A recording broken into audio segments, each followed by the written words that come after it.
19장. 다음날 아침이 되자 내 인생의 전망은 상당히 크게 달라져 있었다. 그것은 너무나 찬란하게 빛나는 것으로 바뀌어서 똑같은 인생이라고 좀처럼 믿기지 않을 정도였다.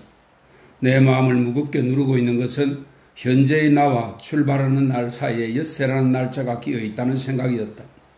그동안에 혹시 런던에서 무슨 일이라도 일어나서 내가 거기에 도착했을 때 상황이 크게 악화되어 있거나 아니면 완전히 취소되어 있을지도 모른다는 불안감을 나는 도무지 떨쳐버릴 수 없었다. 다가오는 우리의 작별에 대해 내가 이야기했을 때 조와 비디는 매우 다정하고 명랑하게 반응했다. 하지만 그들은 내가 먼저 언급할 때만 그것을 언급했다. 아침 식사 후 조는 손님 맞이용 거실에 있는 옷장에서 내 도제 계약서를 꺼내왔다. 그리고 우리는 그것을 불 속에 던져 넣었는데 나는 일종의 해방감을 느꼈다. 자유의 몸이 되었다는 색다른 기분에 잔뜩 취한 채 나는 조와 함께 교회에 갔으며 목사가 그 모든 사실을 알았더라면 그는 아마 그날 부자와 천국에 대한 구절을 잃지 않았을 거라고 생각했다. 오찬을 들고 난 뒤 나는 혼자서 산책하러 나갔다. 마지막으로 석비를 곧장 한번 돌아보며 정리하려는 생각이었다. 교회를 지나갈 때 나는 평생 동안 일요일마다 꼬박꼬박 그곳에 가야만 하고 마침내 저 풀에 덮인 나지막한 무덤들 사이에 이름 없이 묻힐 불쌍한 운명의 마을 사람들에 대해 아침 예배 시간에도 느꼈던 것처럼 숭고한 동정심을 느꼈다. 나는 조만간 그들을 위해 무언가를 해주리라고 나 자신에게 다짐했다. 그러고는 구운 쇠고기, 자두 푸딩, 맥주 1파인트, 그리고 1갤런의 내 겸손으로 이루어진 정찬을 마을의 모든 사람들에게 베풀어주는 계획을 대략적으로 머릿속에 세워보았다. 옛날에 이 무덤들 사이로 쩔룩거리며 걸어가는 것을 본 적이 있는 그 도망 죄수와의 관계에 대해 내가 전에도 자주 수치심에 가까운 심정으로 기억하곤 했다면 하필 바로 이 일요일 무덤을 바라보다가 문득 다리에 죄수의 상징인 쇠가롱을 차고는 누더기를 걸친 채 벌벌 떨고 있던 그 비참한 죄수가 다시 떠올랐을 때 나의 심정은 어떻겠는가. 나는 그게 아주 오래전의 일이며 그는 틀림없이 유형수가 되어 아주 먼 곳에 있을 것이라고. 따라서 그는 이제 나에게 죽은 존재나 다름없을 뿐만 아니라 실제로 이미 죽었을지도 모른다고 생각하면서 다소나마 위로를 얻고자 했다. 낮은 습지대도 이제 마지막이구나. 도랑과 숨은 노래 보는 소들도 비록 그들이 지금은 우둔한 방식으로나마 좀 더 존경하는 듯한 태도를 띠고 있는 듯하고 또 이처럼 굉장한 유산을 물려받을 가능성의 소유자인 나를 가능한 한 오랫동안 바라보고 싶어서 뒤로 돌아서기까지 하는 듯 했지만 이제 마지막이구나. 잘 있거라. 내 어린 시절의 지루한 친구들이여. 이제부터 난 런던에 가서 훌륭한 신분이 될 몸이시다. 대장간의 막일이나 너희들하고는 더 이상 어울리지 않는 귀한 몸이시라 이 말씀이다. 나는 의기양양한 기분이 되어 옛 포병대 자리까지 나아갔다. 그리고 거기에 누워 미스 해비섬이 나를 에스텔러의 짝으로 삼을 작정인지에 대해 생각해 보다가 잠이 들었다. 잠에서 깨었을 때 나는 조가 내 옆에 앉아 파이프 담배를 피우고 있는 것을 보고 깜짝 놀랐다.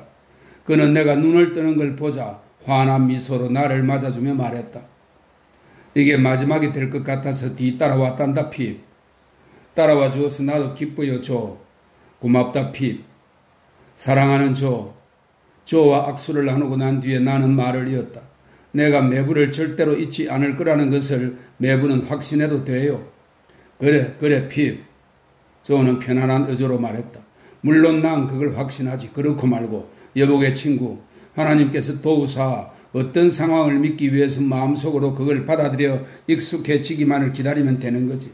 하지만 마음속으로 그걸 받아들여 익숙해지기까지는 시간이 좀 걸리는 법이란다. 변화가 그렇게 너무나 느닷없이 철썩 때리며 닥쳤을 때 말이야. 그렇지 않니? 나는 어쩐지 조가 나에 대해 그렇게 강력하게 확신하고 있는 것이 그다지 마음에 들지 않았다. 그가 감격한 표정을 지어 보이나 그래 훌륭하구나 핏 이라고 말하거나 아니면 그런 종류의 어떤 것을 할 것으로 나는 기대했던 것이다. 따라서 나는 조가 말한 첫 번째 부분에 대해서는 아무 말도 하지 않고 두 번째 부분에 대해서만 대답을 했다. 정말로 갑작스레 찾아온 소식이면 틀림없지만 나는 늘 신사가 되고 싶었으며 신사가 되면 무엇을 할 것인가에 대해 수없이 자주 생각해 보곤 했다고 나는 말했다. 그랬니 정말? 조는 말했다. 참으로 놀랍구나. 이렇게 되고 보니 좀 안타까워요, 조. 나는 말했다. 우리가 여기서 함께 공부했을 때 매부가 좀 더 많이 향상되지 못한 것이 말이에요. 안 그래요?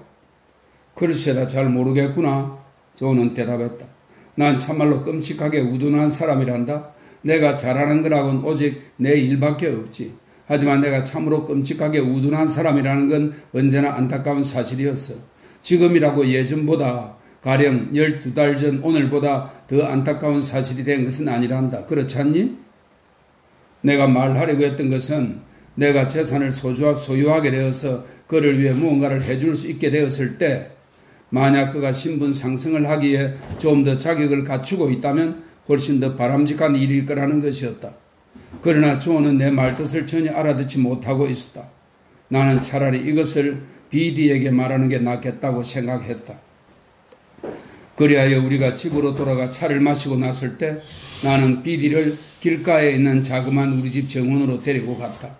그리고 그녀의 기분을 복돋워 주기 위해 내가 그녀를 절대로 잊지 않을 거라는 등의 일반적인 말을 몇 마디 던진 다음 그녀에게 부탁이 하나 있다고 했다.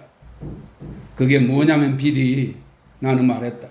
내가 기회에 있을 때마다 잊지 말고 조가 좀 나아지도록 꼭 도와줬으면 한다는 것이야. 그를 어떻게 나아지도록 하라는 거니? 비디는 나를 빤히 쳐다보듯이 하며 물었다. 글쎄, 조는 참 선량하고 좋은 사람이야. 사실 이 세상 누구보다도 더 좋은 사람이라고 나는 생각해. 하지만 그는 몇 가지 점에서 다소 뒤떨어져 있어. 가령 지식이나 예절 같은 것에서 말이야, 비디.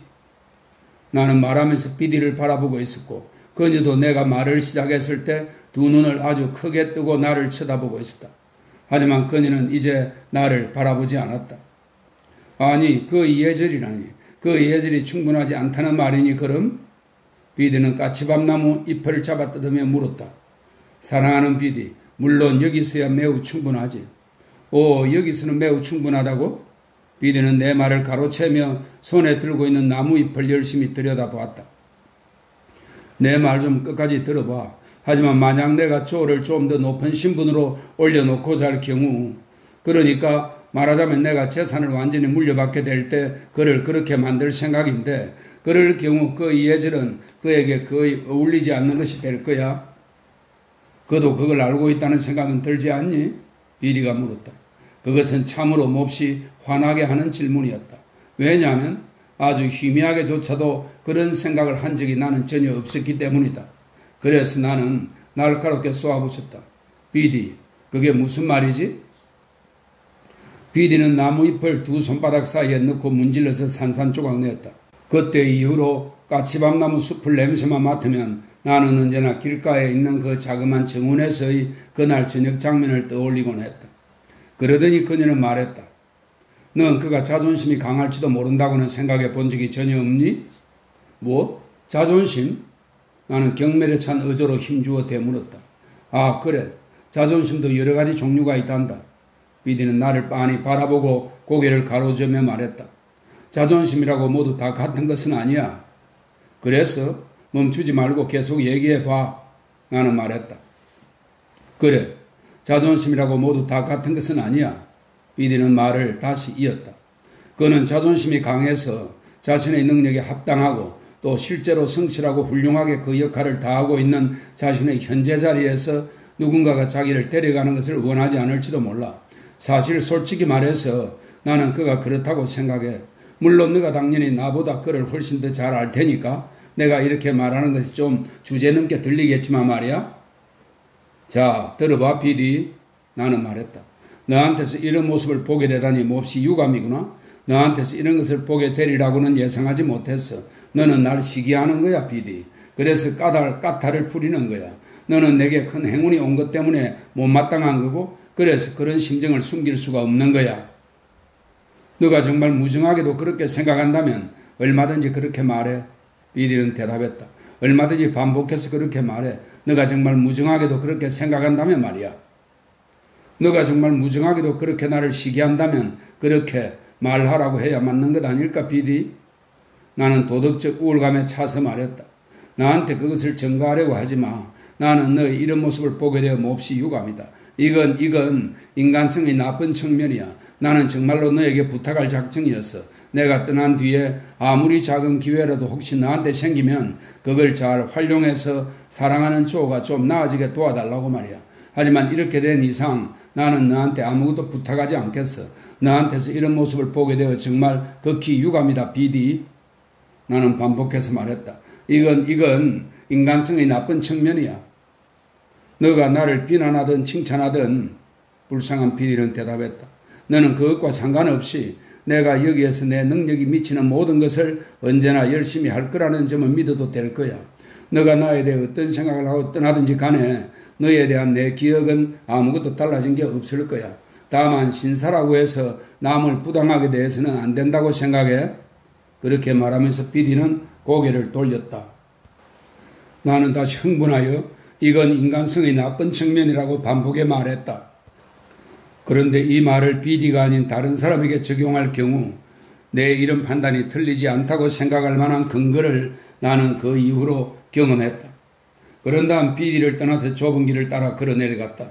비디는 집으로 들어갔고 나는 정원 출입문으로 나가서 저녁 식사 때까지 우울한 산책을 했는데 내 찬란한 행운의 두 번째 밤이 첫 번째 밤과 똑같이 외롭고 불만스럽다는 것은 참으로 슬프고 이상하다는 느낌이 나를 다시금 사로잡았다.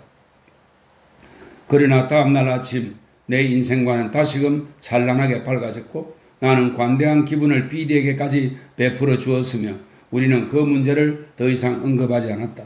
나는 내게 있는 제일 좋은 옷을 차려입고서 가게들이 문을 열었을 것으로 기대되는 가장 이른 시간에 읍내로 갔다.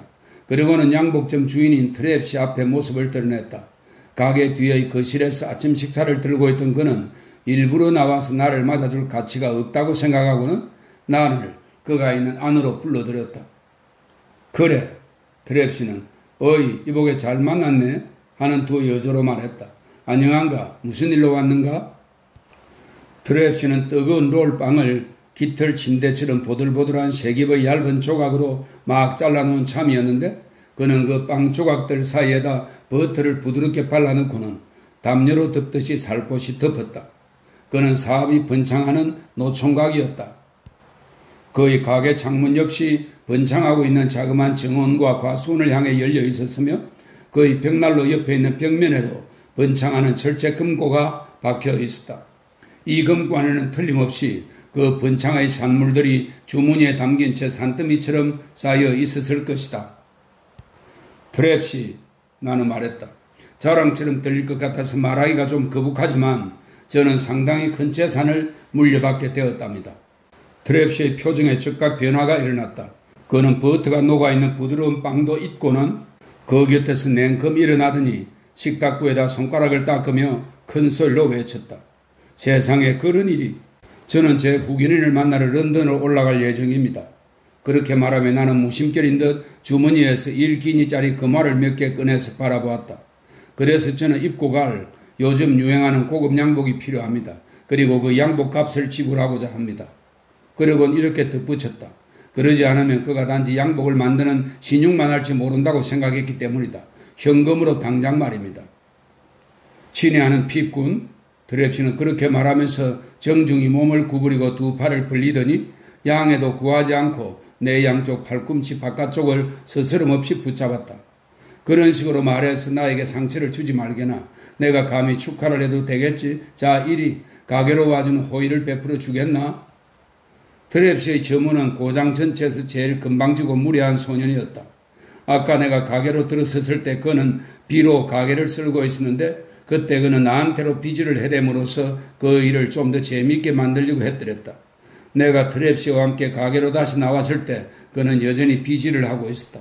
그런데 그는 모서리와 장애물이 조금이라도 있는 곳마다 빗자루를 마구 부딪혀 댐으로써 내가 이해하건대 자신이 그 어떤 살아있든 죽었든 대장장이하고도 대등한 존재라는 것을 표현하고자 했다. 조용히 좀 하지 못해? 트랩씨가 더없이 엄한 얼굴로 노려보며 말했다. 안 그럼 니놈 모가지를 꺾어버리겠다. 핍군, 부디 여기 의자에 앉아주시겠나? 자, 그럼. 그렇게 말하며 트랩씨는 두루마리 양복천 한 뭉치를 끌어내려서 그것을 판매대 위에 날라다가 물결처럼 차례로 펼쳐놓더니 손을 그 밑에다 집어넣고는 광택이 어떤지 보여주었다. 이것은 아주 훌륭한 상품이라네. 그대의 현재 목적에 맞는 것으로 적극 추천할 만한데, 왜냐하면 이건 정말이지 최고급 특상품이기 때문이라네. 하지만 물론 다른 것들도 좀 봐야겠지. 4번 옷감을 나한테 가져오느라 꼬마야. 이건 점원에게 한 말이었다. 못된 그 녀석이 옷감 뭉치로 나를 썰어 밀치거나 아니면 다른 류의 친밀한 표시를 가할 위험성을 미리 예견이라도 했는지 아주 무섭도록 엄하게 노려보면서 말이다. 트랩시는 점원이 4번 옷감을 판매대 위에 내려놓고 안전한 거리로 물러날 때까지 엄한 시선을 그에게서 조금도 떼지 않았다. 그런 다음 그는 점원에게 5번 옷감과 8번 옷감도 가져오라고 명령했다. 그리고 못된 수작 따윈 조금도 부릴 생각 말거라. 트랩시는 말했다. 안 그랬다간 이 악당 녀석, 넌 너희 평생에 그렇게 긴 날이 없을 만큼 후회하게 데리고 말 거다. 그런 다음 트랩시는 4번 옷가미로 몸을 구부리더니 경의가 담긴 일종의 은근한 태도로 여름철에 입을 가벼운 양복감이자 귀족과 지주계급 사이에서 요즘 크게 유행하는 옷감으로 그것을 나에게 추천하면서 출중한 동양 사람이 그걸 입고 있다는 것을 생각하면 자신은 늘 영광스럽게 느낄 것이라고 말했다. 그러고는 이 건달 녀석, 도대체 5번과 8번 옷감대를 가져오는 거야 뭐야? 하고 점원에게 소리치더니 이렇게 덧붙였다. 아니면 이놈을 가게에서 내쫓아버리고 내가 직접 가서 가져올까? 나는 트랩시의 판단력에 의존하여 양복감을 골랐다. 그러고 나서 양복 치수를 재러 그의 거실로 다시 들어갔다. 비록 그가 예전에 이미 재놓은 치수를 가지고 있을 뿐만 아니라 이제까지는 그것을 아주 만족스럽게 여겼음에도 불구하고 그는 예전의 치수는 현재의 상황에서는 쓸 수 없을 것이라네. 피했군. 전혀 쓸 수 없을 것이라네 라고 변명하듯이 말했다. 그리하여 트랩시는 거실에서 마치 나는 토지고 자신은 최고 수준의 청량기사라도 되는 것처럼 내 몸의 치수를 재고 계산을 하느라 애썼다. 너무나 엄청난 수고를 들이는 바람에 나는 어떤 양복을 팔아도 결코 그의 노고에 상응하는 보수가 되지 못할 것이라고 느꼈다. 마침내 일을 마치고 옷을 목요일 저녁에 펌블축군의 가게로 보내주기로 약속한 후 그는 그 실문의 자물쇠 위에 손을 올려놓은 채 이렇게 말했다. 피군, 런던의 신사 양반들이 지방 양복점을 이용해 준다는 것은 대체로 기대하기 어려운 일이라는 것을 나는 잘 알고 있네. 하지만 같은 읍내 사람이라는 점을 고려해 이따금씩 나에게도 기회를 준다면 굉장히 감사하게 여기겠네. 안녕히 잘 가시게 피군. 대단히 고맙네. 문 열어드려. 마지막 말은 점원에게 던진 것이었는데 그는 그게 무슨 뜻인지 조금도 이해하지 못했다. 그러나 그는 자신의 주인이 두 손으로 내 옷을 틀어주며 문 밖까지 배웅해 주는 것을 보고 거의 주저앉다시피 했다. 돈의 엄청난 위력에 대한 나의 결정적인 첫 경험은 바로 그것이 트랩시의 점원을 정신적으로 뒤로 낮아빠지게 했다는 것이었다. 이 기억할 만한 일이 있은 후 나는 모자 가게와 구두점과 양말 가게 등을 차례로 돌았는데 마치 차림새를 갖추기 위해 온갖 직업의 도움을 필요로 했던 허버드 아줌마의 강아지라도 된 듯한 느낌이었다. 나는 또한 역마차 사무실에도 들러 토요일 아침 7시 마차의 자리를 예약해 놓았다. 내가 상당히 많은 재산을 물려받게 되었다는 사실을 가는 곳마다 설명할 필요는 없었다. 하지만 내가 그런 내용으로 무언가 말을 했을 때는 언제나 상점 주인들이 창문을 통해 중심가 쪽으로 열심히 주의를 기울이던 업무를 즉시 중단하고 나에게로만 온 정신을 쏟는 현상이 일어났다. 필요한 것들을 모두 주문하고 난 다음 나는 펌블축구시의 가게를 향해 발걸음을 옮겼다. 그 신사의 일터에 가까이 이르렀을 때 나는 그가 문간에 서 있는 것을 보았다. 그는 굉장히 애타게 나를 기다리고 있었다. 아침 일찍 자신의 이륜 마차를 타고 외출했던 그는 대장간에 들렀다가 내 소식을 들었다. 그는 바누엘의 이야기를 읽었던 예전의 그 거실에다 나를 위해 조촐한 식사를 준비해 놓고 있었을 뿐만 아니라 내 귀하신 몸이 지나간다고 입구에서 비켜 서거라 하고 그의 점원에게 명령하기까지 했다. 친애하는 내 친구, 식탁을 옆에 두고 나와 단둘이 남게 되자 펌블축구씨는 내 두 손을 꼭 잡으며 말했다. 자네의 행운을 진심으로 축하하네. 응분의 보상이야. 응분의 보상. 이것은 곧장 핵심을 찌르는 말이었다. 나는 그것을 그가 생각을 표현하는 분별력 있는 방식이라고 생각했다. 미력하나마 씩씩거리며 나에 대한 칭찬을 얼마 동안 내려놓고 난 후 펌벌축구는 말했다. 내가 바로 이런 행운을 가져오는 도구 역할을 했다고 생각하니 자랑스럽지 않을 수 없네. 나는 펌벌축구 씨한테 그 부분에 대해서는 어떤 것도 이야기하거나 암시해서는 안 된다는 점을 기억해 달라고 간청했다. 친애하는 내 젊은 친구 펌벌축구 씨는 말했다. 물론 자네를 그렇게 불러도 된다고 허락해 준다면 하는 말이네만 나는 물론이지요 라고 중얼거리듯 말했다. 그러자 펌벌축구 씨는 내 두 손을 다시 잡더니 조끼의 움직임이 전달될 만큼 몸을 들썩였는데 그것은 비록 억제되긴 했지만 감격의 기색을 띠고 있는 것이었다. 친애하는 내 젊은 친구 걱정 말게. 자네가 없는 동안 조셉이 그 사실을 언제나 기억하고 있도록 부족하나마 내가 할 수 있는 모든 걸 다 하겠네. 아, 조셉. 펌벌축구 씨는 일종의 동정심 어린 탄식을 터뜨리며 말했다. 아, 조셉, 조셉. 그러면서 그는 머리를 가로젓고는 손가락으로 그것을 두드려 댐으로써 조셉의 부족한 점에 대한 자신의 인식을 표현했다. 하지만 친애하는 내 젊은 친구 펌벌축구 씨는 말했다. 자네 틀림없이 시장할 거야. 자네 틀림없이 몹시 지쳐 있을 거야. 자, 어서 함께. 블루보우에 시켜다 놓은 닭고기가 여기 있네. 또 블루보우에 시켜다 놓은 소 혓바닥 요리도 여기 있네. 그리고 역시 블루보우에 시켜다 놓은 한두 가지 작은 요리들도 여기 있네. 부디 마음에 들기를 바라네. 하지만 펌벌축구씨는 자리에 막 앉았는가 싶더니 즉시 다시 일어나면서 말했다. 지금 내 눈앞에 있는 사람이 정녕 내가 일찍이 그의 행복한 유년 시절에 함께 놀았던 그 아이가 맞단 말인가? 그런데 괜찮겠는가? 좀 괜찮겠는가? 좀? 이 괜찮겠는가? 좀이라는 말은 그가 나와 악수를 좀 해도 괜찮겠냐는 뜻이었다. 나는 괜찮다고 했다. 그러자 그는 열렬하게 악수를 했다. 그러고는 다시 자리에 앉았다. 여기 포도주가 있네. 펌벌축구 씨는 말했다. 자, 건배하세. 행운의 여신께 감사를. 그리고 앞으로도 그녀와 똑같은 분별력으로 행운화를 점지해 주길. 하지만 나는 펌벌축구 씨는 다시 자리에서 일어나면서 말했다. 눈앞에 그런 행운화를 바라보면서 그리고 또 그를 위해 건배를 들면서 다시금 내 기쁜 마음을 도저히 표현하지 않을 수가. 괜찮겠는가 좀? 괜찮겠는가 좀? 나는 괜찮다고 말했고 그는 다시 나와 악수를 했다. 그러고 나서 그는 자신의 잔을 쭉 들이켜 비우더니 그것을 거꾸로 뒤집어 보였다.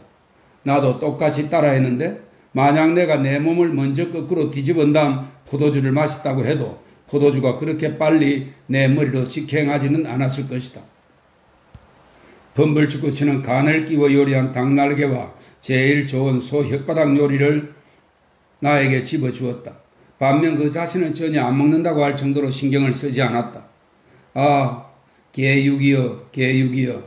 펌벌축구 씨는 접시에 담긴 닭고기 요리를 도노법으로 부르며 말했다. 너는 전혀 생각하지 못했겠지. 너가 어린 햇병아리였을 때 너의 앞날에 무엇이 준비되어 있는지를. 너는 전혀 생각하지 못했겠지. 너가 미친한 이 지붕 아래에서 행운화를 위한 영양가 많은 요리가 되리라는 것을. 아, 이걸 내 약점이라고 부르고 싶으면 그렇게 불러도 좋네. 하지만 펌벌축구 씨는 다시 자리에서 일어나며 말했다. 괜찮겠는가 좀? 괜찮겠는가 좀? 괜찮다고 말하는 절차를 이제는 반복할 필요가 없게 되었으며 나는 즉시 그와 악수를 했다.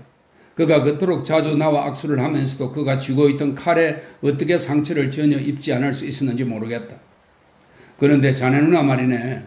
그는 잠깐 좀 착실하게 음식을 먹는가 싶더니 다시 말을 시작했다. 손수 자네를 길러주는 영광을 누렸던 자네 누나 말일세. 더 이상 그 영광을 온전히 이해할 수 없는 상태가 되었다는 것을 생각하니 참으로 슬픈 일이네. 그런데 괜찮게 나는 다시 그가 나에게로 다가오려고 한다는 것을 알아채고는 그를 막아 세우며 말했다. 누나를 위해 건배를 들어요. 아, 그래.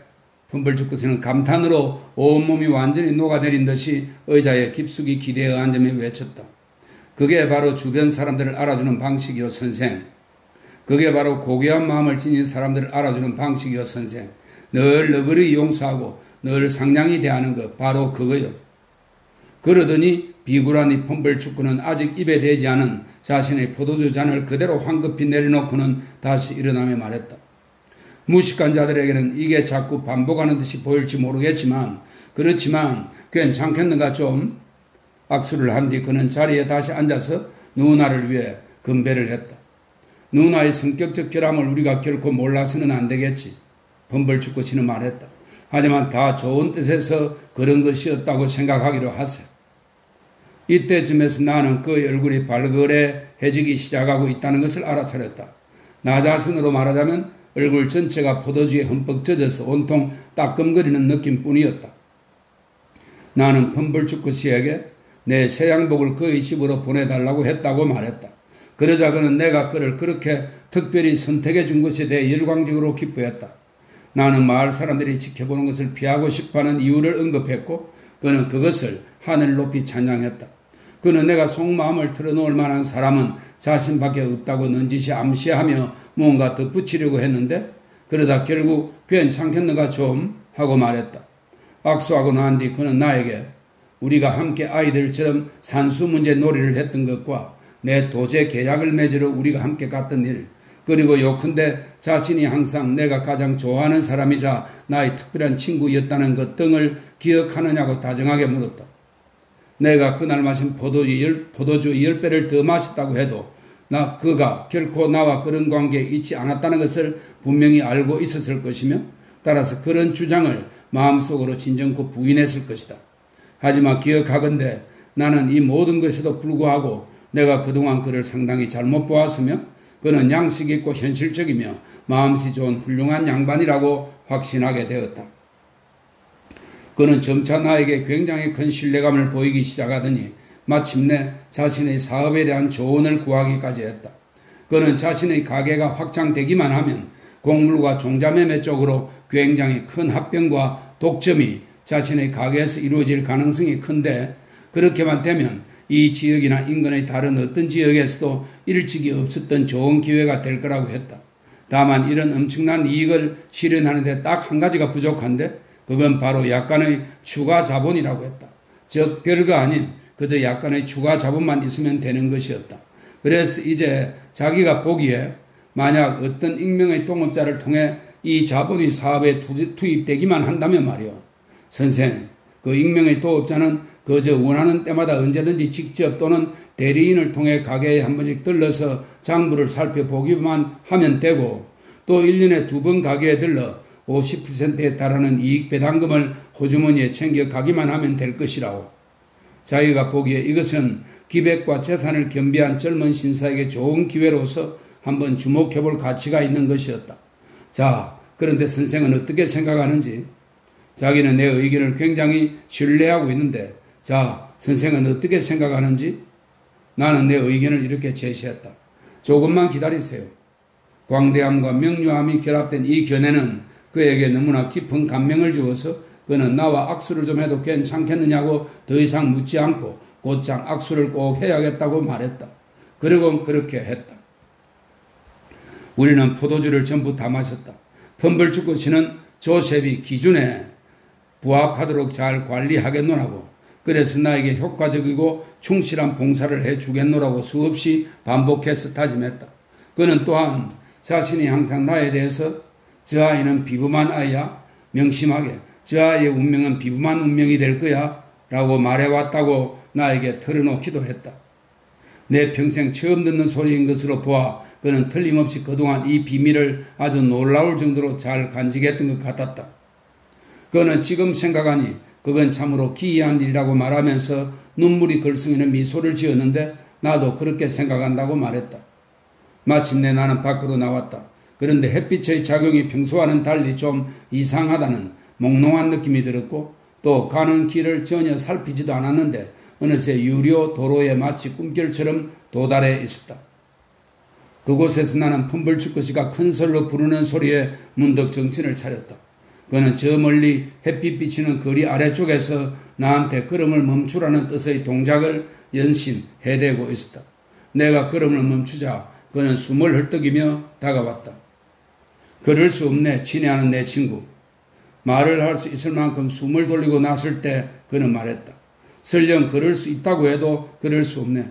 자네한테서 그 친절한 호의를 한 번 더 받지 않고는 이 기회를 완전히 떠나보낼 수 없네. 괜찮겠는가? 옛 친구이자 행운을 빌어주는 사람으로서 내가 좀 괜찮겠는가 좀? 우리는 최소한 100번째는 되는 악수를 나누었다. 그리고 그는 지나가던 젊은 마차꾼에게 아주 굉장히 분노한 얼굴로 내가 가는 길에서 썩 비켜서라고 명령했다. 그런 뒤 그는 나를 축복해주고는 내가 길이 구부러지는 곳에 이를 때까지 손을 흔들어주며 서 있었다. 나는 곧 들판으로 접어들었는데 어느 생나무 울타리 아래에서 낮잠을 한숨 길게 자고 난 다음에야 집을 향해 다시 걸음을 옮길 수 있었다. 나는 런던으로 가지고 갈 짐이 별로 없었다. 내 소유의 물건이 얼마 안 되는 데다가 그나마 내 새로운 신분에 어울릴 만한 것은 더더욱 얼마 안 되었기 때문이다. 하지만 나는 바로 그날 오후부터 짐을 꾸리기 시작했다. 한순간도 허비할 수 없다는 허울 좋은 핑계 아래 당장 내일 아침이면 필요할 게 분명한 물건들까지도 요란스럽게 꾸려대며 법석을 피웠다. 그렇게 화요일, 수요일, 목요일이 지나갔다. 그리고 금요일 아침이 되자 나는 새 양복을 입어보고 또 미스 해비섬도 방문하기 위해 펌블츠코 씨의 집으로 갔다. 펌블츠코 씨는 내가 옷을 입어볼 수 있도록 자신에서는 방을 내줬을 뿐만 아니라 특별히 이를 위해 방에다 깨끗한 수건들을 장식해 놓기까지 했다. 내 양복은 물론 다소 실망스러웠다. 아마도 옷이란 게 생겨난 이래 간절히 고대하던 모든 새 의복은 막상 입어봤을 때 입는 사람의 기대에 약간 못 미치게 마련이었을 것이다. 하지만 새 양복을 입은 채 약 30분 정도 지나고 또 펌블츠코시의 아주 좁은 화장대 거울 앞에서 내 다리를 비춰보고자 하는 사소한 목적을 위해 온갖 희한한 자세를 한없이 취하며 한참 애를 쓰고 나자 양복이 그래도 조금은 더 어울리는 듯이 느껴졌다. 그날 아침은 마침 약 16km 정도 떨어진 인근 읍내에 장이 서는 날이었기 때문에 펌블츠코시는 집에 없었다. 나는 정확히 언제 내가 런던으로 떠날 예정인지 그에게 말해주지 않았다. 그런데 런던으로 출발하기 전에 그와 다시 악수를 할 가능성은 없었다. 이것은 그야말로 내가 딱 원하던 바였다. 나는 새 양복을 차려입은 그대로 밖으로 나갔는데 가게 저문을 지나쳐야 할 때 심한 부끄러움과 두려움을 느꼈다. 내가 결국 일요일용 정장을 차려입은 조의 모습과 비슷하게 신체적인 공경 상태에 빠져 있다는 생각을 하면서 말이다. 나는 가능한 한 뒷길로만 빙 돌아서 미스 해비섬의 집으로 갔다. 그러고는 길고 뻣뻣한 장갑의 손가락 부분 때문에 부자연스럽게 초인종을 당겨 울렸다. 세르 포켓이 대문으로 나왔는데 너무나 달라진 내 차림새를 보고 그녀는 정말이지 비틀거리며 뒤로 넘어지다시피 했다. 그리고 호두 껍데기 같은 그녀의 얼굴도 동시에 갈색에서 누르락 푸르락한 안색으로 변했다.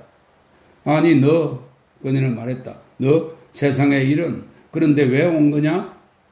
제가 런던에 가게 되었습니다. 미스 포킷. 나는 말했다. 그래서 미스 해비섬에게 작별 인사를 하고 싶었어요. 내가 예고 없이 갑자기 찾아온 것이므로 그녀는 일단 나를 마당 안까지만 들여놓은 채 나를 들여보내도 좋은지 물어보러 안으로 들어갔다.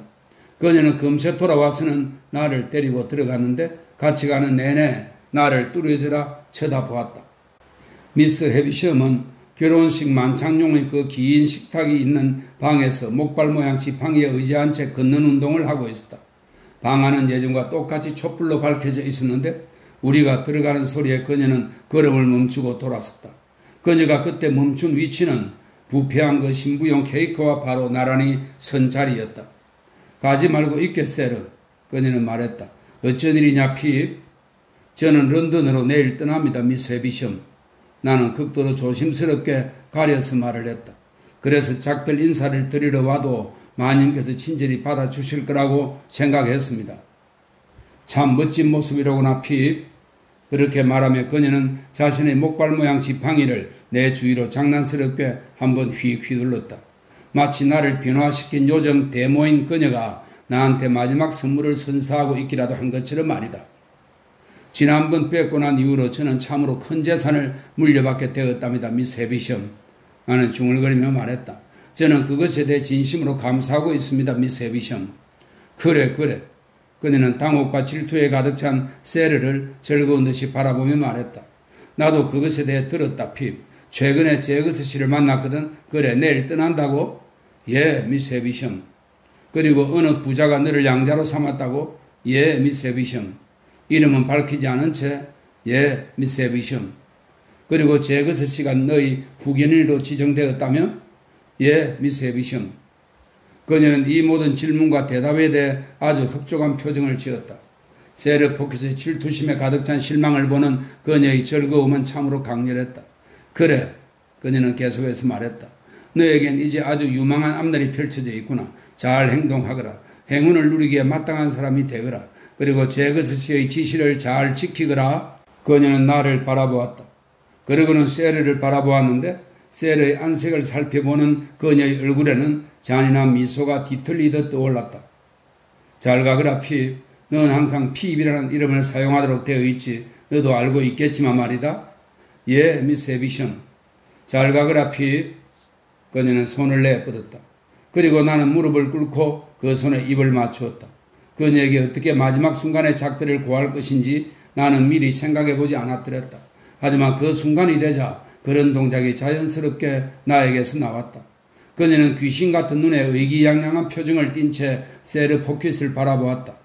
이리하여 나는 목발 모양 지팡이에 두 손을 얹은 채 희미하게 불을 밝힌 방 한가운데 거미줄로 온통 덮인 부패한 결혼 케이크 잎에 서있는 나의 요정 데모와 헤어졌다. 세르 포켓은 나를 아래층으로 안내해 주었는데 마치 유령이라도 배웅하고 있는 듯한 태도였다. 그녀는 나의 출연을 받아들일 수가 없었다. 그래서 극도의 혼란에 빠져 있었다. 안녕히 계십시오, 미스 포켓. 나는 말했다. 하지만 그녀는 그저 계속 빤히 쳐다보기만 했을 뿐 내가 말했다는 사실조차 알아차리지 못할 만큼 정신이 흐트러져 있는 것 같았다. 그 집에서 나오자 나는 최대한 빠른 걸음으로 펌벌축구시의 가게로 갔다. 그리고 새 양복을 벗고 원래 내 옷으로 갈아입은 다음 새 양복을 보따리에 싸서 들고 집으로 향했다. 솔직히 말한다면 비록 보따리를 들고 가야 했지만 그것이 훨씬 더 편하게 느껴졌다. 그토록 느리게 지나갈 것만 같던 엿새가 어느새 모두 지나가서 과거로 사라져버렸고 이제 떠날 날이 내가 생각하는 것보다 훨씬 더 확고하게 목전인 하루 앞에 닥쳐 있었다. 6일간의 저녁이 닷새로 나흘로 사흘로 마침내 이틀로 차츰 줄어들어감에 따라 나는 조와 비디와 함께 지내는 삶의 소중함을 점점 더 분명하게 인식하게 되었다. 마지막 날 저녁 나는 내 새 양복을 차려입고 나와서 그들을 기쁘게 해주었다. 그리고 잘 시간까지 그 훌륭한 차림 그대로 앉아 있었다. 그 날을 기념하여 우리는 특별한 날이면 꼭 나오는 닭고기 요리를 곁들여 뜨겁게 차린 음식으로 저녁 식사를 했고 식사 마지막엔 약간의 펄립도 마셨다. 우리는 모두 기분이 매우 침울해져서 일부러 유쾌한 채 해보기도 했지만 조금도 기분이 나아지지 않았다. 나는 아침 5시에 작은 여행용 손가방을 들고 마을을 출발할 예정이었다. 나는 아무도 없이 혼자서 걸어가고 싶다고 조에게 이미 말해 놓았더랬다. 부끄럽게, 참으로 부끄럽게 생각하건대 내 이러한 의도는 만약 내가 조와 함께 역마차 정거장까지 간다면 나와 조 사이에 나타날 대조적인 모습에 대한 내 자의식에서 비롯된 것이었다. 나는 혼자 가기로 한 이 결정에 그런 불순한 의도가 전혀 없다고 나 스스로를 속이려 했다. 하지만 마지막인 그날 밤 내 작은 침실로 올라갔을 때 나는 그런 의도가 있다는 걸 인정하지 않을 수 없었다. 그래서 다시 내려가서 조에게 아침에 나와 함께 걸어가 달라고 간청하고 싶은 충동을 느꼈다. 그러나 나는 그러지 않았다. 밤새도록 나는 자다 깨다 하는 가운데 꿈속에서 역마차들을 보았다. 그것들은 런던이 아닌 이상한 곳으로 가고 있었으며 마차를 끄는 줄에는 때로는 개들이, 때로는 고양이들이, 때로는 돼지들이, 그리고 때로는 사람들이 매여 있곤 했다. 말들이 매여 있는 적은 한 번도 없었다. 새벽이 밝아오고 새들이 울기 시작할 때까지 나는 기상천외한 여행의 실패를 연달아 겪으며 잠을 설쳤다. 날이 밝아오자 나는 침대에서 일어나 옷을 어느 정도 차려입었다. 그리고 창가에 앉아 마지막으로 창밖을 내다보고 있었는데 그러다가 깜빡 잠이 들었다. 비디는 내 아침 식사를 준비하기 위해 아주 일찍부터 일어나 움직였다. 그래서 창가에 앉아 잠이 든 지 1시간도 안 되어 나는 부엌 벽난로 불에서 올라오는 연기 냄새를 맡을 수 있었는데 그때 나는 시간이 벌써 늦은 오후임에 틀림없다는 끔찍한 착각에 화들짝 놀라며 일어서기도 했다.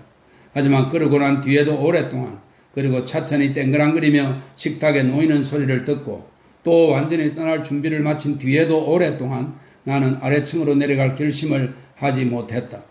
비리가 늦었다고 나에게 소리쳐 부를 때까지 나는 2층에 그대로 머무른 채 내 작은 여행 가방을 열었다 잠갔다 끈을 풀었다 묶었다를 반복하고 있었다.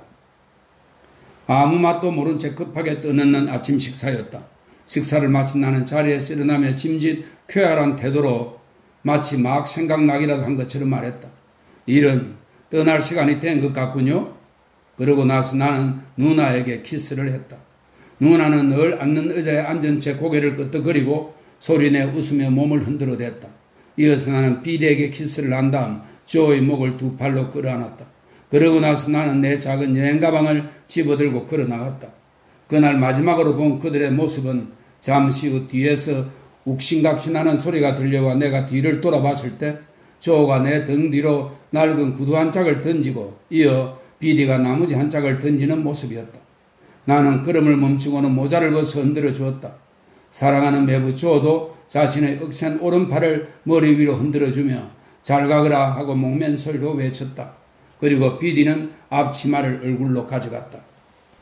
떠나는 일이 내가 그동안 상상해 오던 것보다는 쉽다고 생각하면서 그리고 중심가의 모든 사람들이 보는 앞에서 낡은 구두가 역마차 뒤로 던져지도록 하는 건 정말로 창피한 일이었을 거라고 돌이켜 생각하면서 나는 상당히 빠른 발걸음으로 걸어갔다.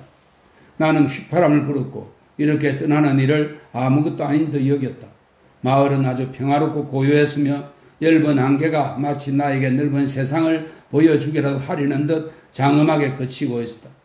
이곳에서 나는 참으로 천진난만하고 작은 존재로 살아왔는데 이제 저 너머 세상은 참으로 너무나 알지 못하는 더 넓은 곳이었다. 그러자 순식간에 감정이 북받쳐 오르며 눈물이 왈칵 쏟아지고 말았다. 마을 끝에 있는 손가락 모양의 길 안내판 옆에서 이 일이 일어났는데 나는 표지판 위에다 손을 얹고는 오 사랑하는 내 친구야 잘 있거라 하고 말했다. 하늘에 대고 말하건대 우리는 눈물을 흘리는 것에 대해 결코 부끄러워할 필요가 없다. 왜냐하면 눈물은 우리 눈을 멀게 하고 우리의 가슴 위에 단단히 쌓인 지상의 흙먼지 위에 내리는 담비와 같기 때문이다. 한순간 울고 나자 나는 전보다 기분이 좀 나아졌다. 나 자신의 배은망덕함을 좀 더 분명히 깨닫고 후회하는 마음이 되었으며 좀 더 부드러운 마음이 되었다. 만일 내가 좀 더 빨리 눈물을 흘렸다면 그 순간 내 곁에는 조가 함께 있었을 것이다. 이처럼 눈물을 흘리고 난 덕분에 그리고 조용히 걸어가던 도중에 다시 한번 눈물을 쏟아내고 난 덕분에 내 마음은 크게 순화되었다. 그래서 나중에 마차에 올라타고 마차가 읍내를 빠져나왔을 때 나는 쓰라린 후회의 심정으로 마차의 말을 바꿀 때 마차에서 내려 집으로 다시 돌아가서 하루 저녁 더 보내며 좀 더 나은 이별을 하면 어떨까 하는 생각을 깊이 해보기까지 했다. 마차의 말을 바꿔 맬 때가 왔다. 하지만 나는 마음의 결정을 내리지 못했다. 그리고 다음 말을 바꿀 때 마차에서 내려서 집으로 걸어 돌아가는 것도 충분히 실행 가능한 일일 거라고 여기면서 여전히 마음의 위로를 얻었다. 그리고 이렇게 생각에 잠겨 심사숙고를 거듭하고 있는 동안 나는 길을 따라 우리 쪽으로 걸어오고 있는 어떤 남자가 조와 아주 꼭 닮았다고 상상하곤 했으며 그럴 때마다 내 심장은 빠르게 두근댔다. 도대체 조가 그곳에 나타나는 것이 가능하게라도 한 것처럼 말이다. 마차는 다시 말을 바꾸었다. 그리고 또다시 바꾸었다. 이제는 돌아가기에 너무 늦었고 또 너무 멀리 왔다. 그리하여 나는 그대로 계속해서 갔다. 안개는 이제 완전히 거쳤으며 더 넓은 세상이 내 앞에 엄숙하게 펼쳐져 있었다.